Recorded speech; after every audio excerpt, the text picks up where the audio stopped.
Chairman Telangana state वक्फ board Mohammad मसीला Khan और in charge CO वक्फ board Khwaja Moinuddin ने बताया कि 342 मुस्लिम तलाक याफ्ता खवातीन के मेंटेनेंस अलाउंस के तहत अक्टूबर 2022 था मार्च 2023 के 14,400 रुपये की रकम जारी की जाएगी।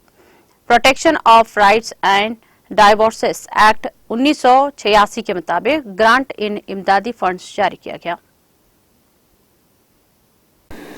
आज अल्हम्दुलिल्लाह जो पेंडिंग अमाउंट्स थे डाइवर्स वुमेंस के, ख़ासकर जो बेवाएँ थे उनके माने 34,14,400 माने 34,14,400 रुपये आज रिलीज़ किया गया है गवर्नमेंट की जानिब से।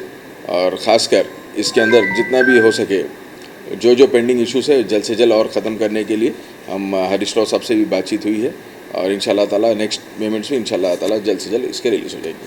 शुक्रिया।